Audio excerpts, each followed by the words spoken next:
Bismillahirrahmanirrahim. Semoga Allah merahmati mereka. Berpendapat ila annahu la yakfur, bahwasanya orang yang meninggalkan salat wajib itu tidak kafir, maka mu'taqidan liwujubiha, selama dia masih meyakini wajibnya salat. Selama dia masih meyakini wajibnya salat 5 waktu itu, maka dia tidak kafir. Para ulama yang golongan yang kedua ini berpendapat demikian karena melihat sebagai mana prinsip Ahlussunnah wal Jamaah bahwa yang namanya kufur itu adalah i'tiqadi. Kufur itu adalah kufur dalam bentuk keyakinan. Artinya kalau dia berbuat sesuatu kemudian hatinya tetap meyakini kalau itu adalah wajib tapi dia meninggalkannya, maka tetap dia masih dikatakan sebagai muslim, sebagai mukmin. Tetapi yang dikatakan kafir adalah yang meninggalkannya dan menentangnya. Juhud. Juhud itu menentangnya. Saya mau Islam, tapi nggak mau sholat. Ini yang demikian yang kafir.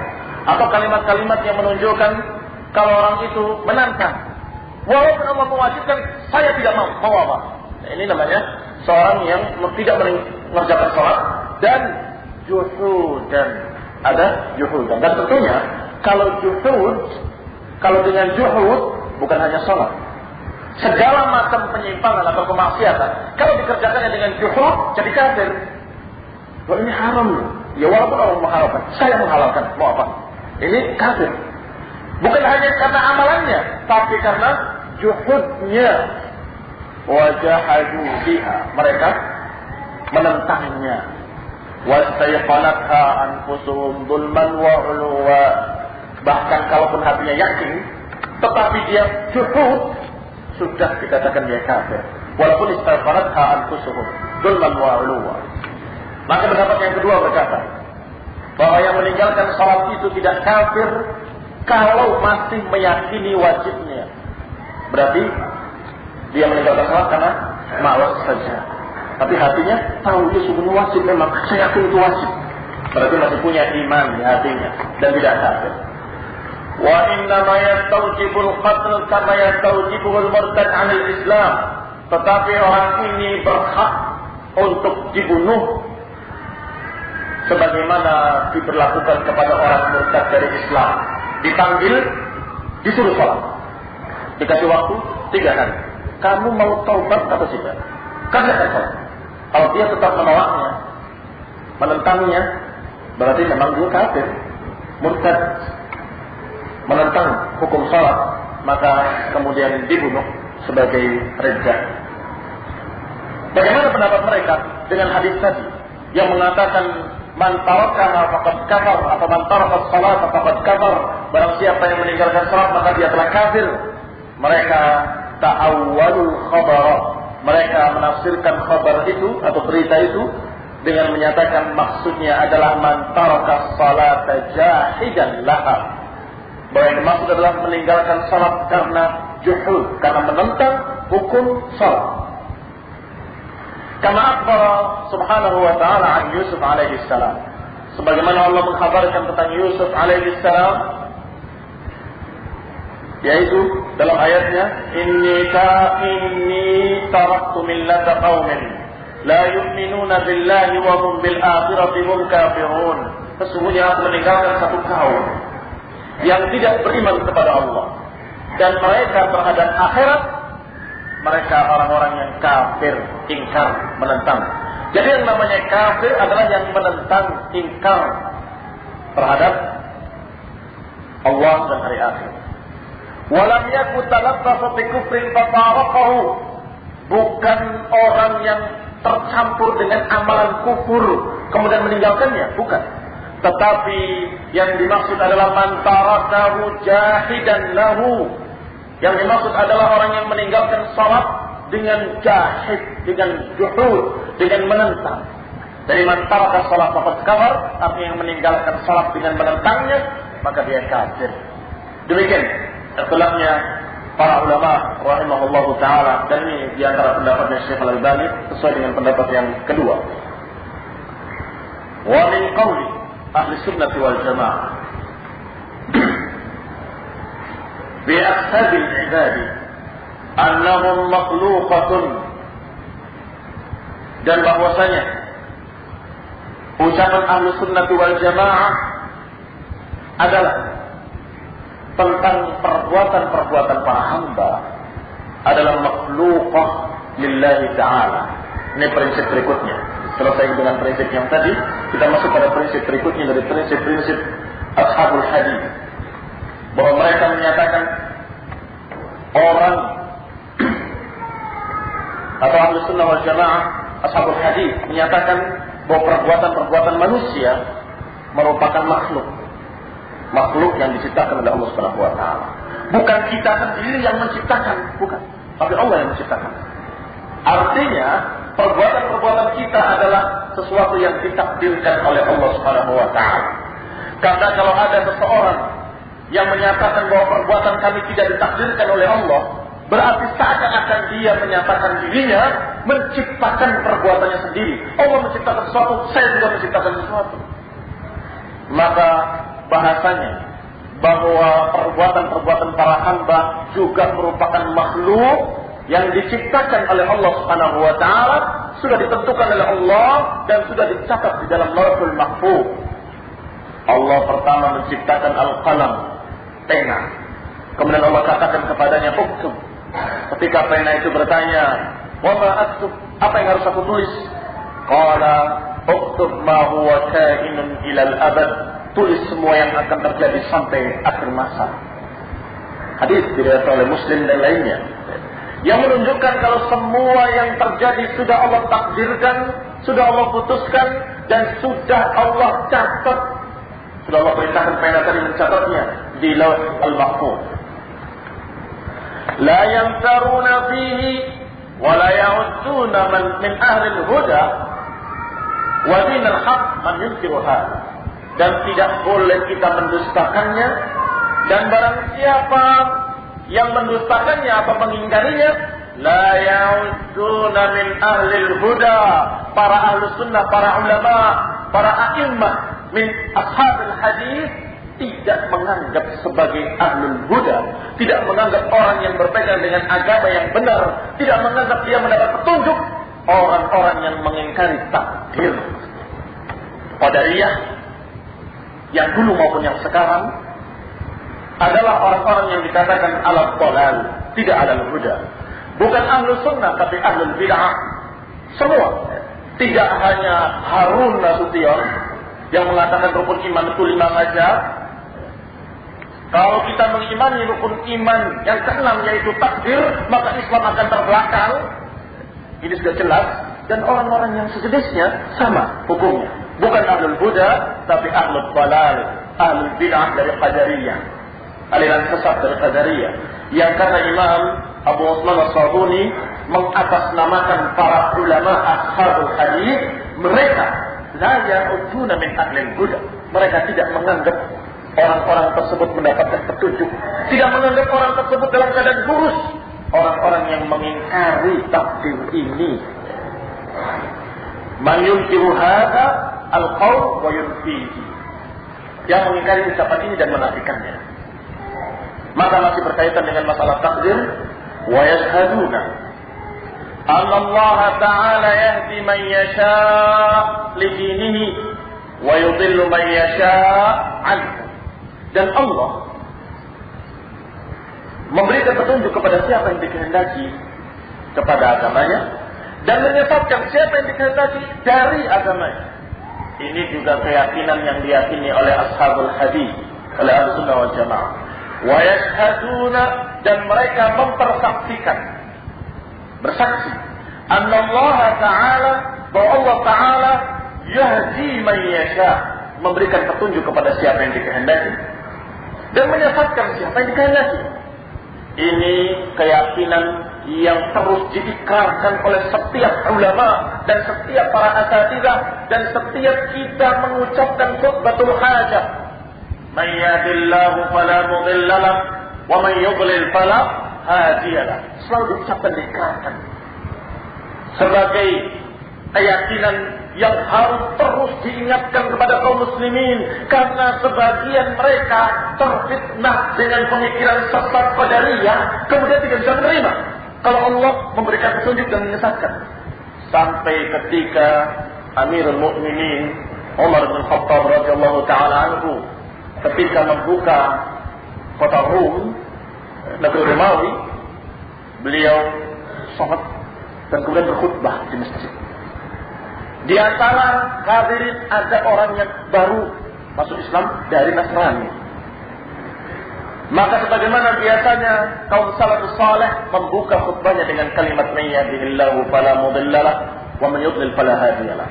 Tiba-tiba orang tersebut sebagaimana dikisahkan oleh Ibnu Qayyim dalam kitabnya Syifaul Alim, tiba-tiba orang tersebut yang di belakang tadi, mu'allaf dari Nasrani ini, menutup kepalanya dengan bajunya dan kemudian menutup telinganya dan mengatakan innallaha la yudhillu ahadan, sesungguhnya Allah tidak menyesatkan siapapun, tidak mungkin Allah menyesatkan orang, Allah tidak akan menyesatkan siapapun. Umar bin Khattab mengulanginya kembali, man yahdihillahu fala mudhillalah wa man yudlil fala hadiyalah. La kalla, tidak sekalikan Allah tidak menyesatkan siapapun, kata dia. Diulangi lagi oleh beliau, man yahdihillah fala mudhillalah wa man yudlil fala hadiyalah. Dan yang ketiga ini ditambah dengan kalimat dan bisa jadi engkau termasuk yang disesatkan oleh Allah Subhanahu wa taala. Orang tersebut tidak mengakui kalau Allah menyesatkan. Allah memberi petunjuk iya, tapi menyesatkan tidak, katanya. Inilah kesesatan qadariyah yang dijuluki dengan majusi umat ini. Orang-orang yang mengaku muslimin, tapi pikirannya seperti pikiran majusi. Sehingga disebutkan dalam kitab Ushul I'tiqad Ahlussunnah wal Jamaah oleh Imam Al-Lalikai satu bab khusus bahwasanya qadariyah adalah majusinya umat ini.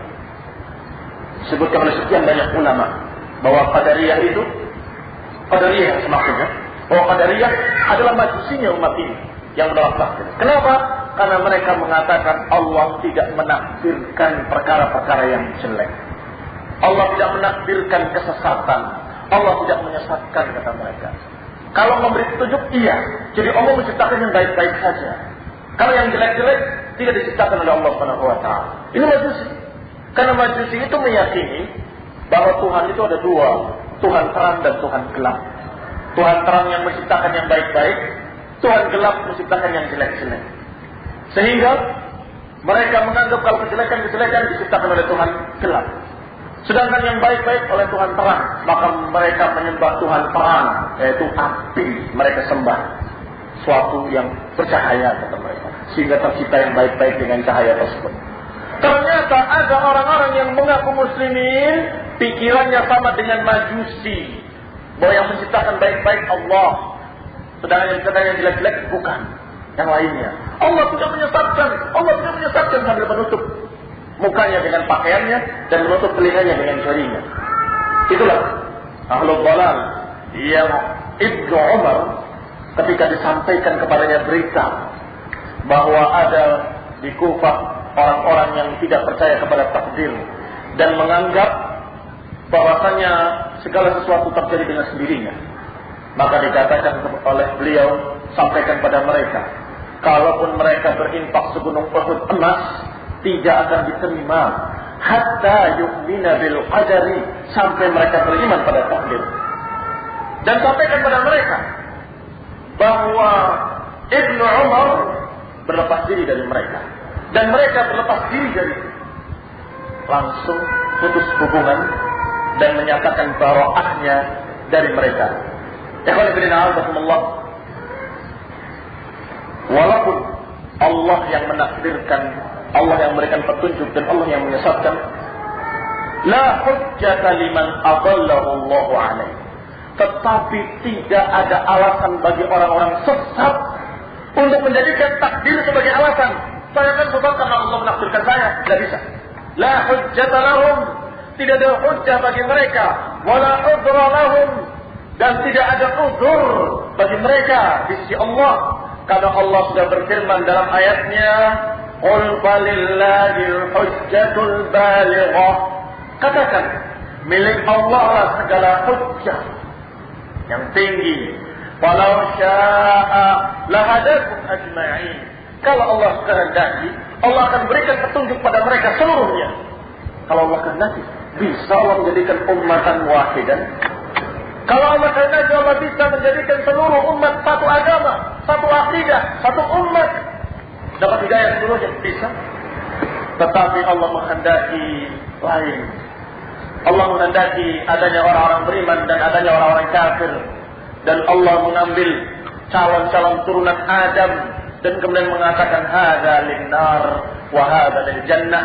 Ini untuk neraka dan ini untuk surga. Sehingga ketika seseorang dalam keadaan sesat, tidak bisa kita katakan bahwa itu kesalahan Allah. La haula wala quwwata illa billah, subhanallah amma yaqulun. Maha suci Allah dari apa yang mereka katakan. Kita akan katakan apa yang dia perbuat. Sebab Allah menciptakan dan menakdirkan dengan keadilannya. Dan Allah menciptakan dengan asbabnya. Yang harus kita katakan adalah asbabul dhalal, sebab-sebab sesatnya.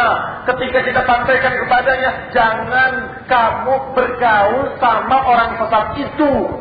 Ternyata tidak mendengar nasihat dan bergaul dan sesat. Maka ketika tersesat, bukan kita katakan kesalahan takdir, bukan. Allah menakdirkan dengan adil. Kita yakin itu takdir dari Allah. Qaddarallahu wa ma syaa fa'al. Tapi yang kita ingatkan pada orang itu adalah sebabnya. Karena kamu tidak mendengar nasihat, karena kamu tidak mendengarkan ucapan para ulama, karena kamu tidak mau memegang bimbingan sunnah, sesatlah kamu. Kembali kepada sunnah. Niscaya kamu akan mendapatkan hidayah. Usaha tetap kita lakukan. Hukum ditegakkan secara apa yang zahir, apa yang terjadi dari asbab dan musabbab. Karena asbab dan musabbab ini Allah ciptakan dengan keadilannya. Allah menurunkan ayatnya, Allah mengutus Rasulnya, Allah menerangkan jalannya, dan Rasulullah SAW menyatakan, taraktukum ala mahajjatin bayda, lailuha kanahariha, la yazighu anha ba'di illa halik. Aku tinggalkan kalian di atas jalan yang terang benderang, putih bersih, malamnya seperti siangnya, sama terang.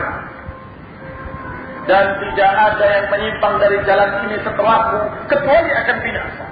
Ini yang harus kita ucapkan. Kenapa dia binasa? Karena menyimpang dari jalan Rasul. Kenapa binasa? Karena menyelisihi jalan Rasulullah, jalan sunnah yang Rasulullah mengatakan la yazigu anha ba'di illa halik. Tidaklah menyimpang dari jalanku ini setelahku, kecuali dia pasti binasa. Jadi kenapa binasa? Karena ini.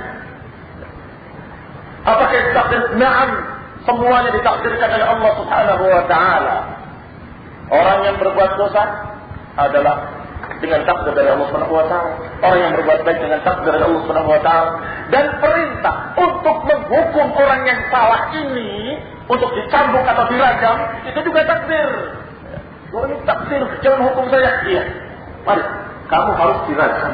Loh, ini kan takdir. Iya, dirajam juga takdir. Kamu rasakan takdirmu karena kamu berzina. Dianggap siksa dalam bentuk hukuman yang syar'i, itu pun takdir. Sehingga maka qada dan qadar kita imani secara global, dalam artian apa yang kita yakini adalah intinya Allah menakdirkan segala sesuatu. Adapun apa yang akan terjadi, tidak kamu, tidak saya, tidak seluruh kaum muslimin, tidak ada yang tahu apa yang ditakdirkan besok.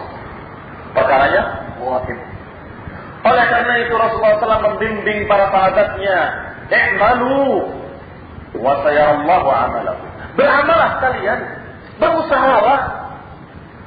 Dengan keyakinan kepada takdir, tetap kita diperintahkan untuk beramal dan berusaha.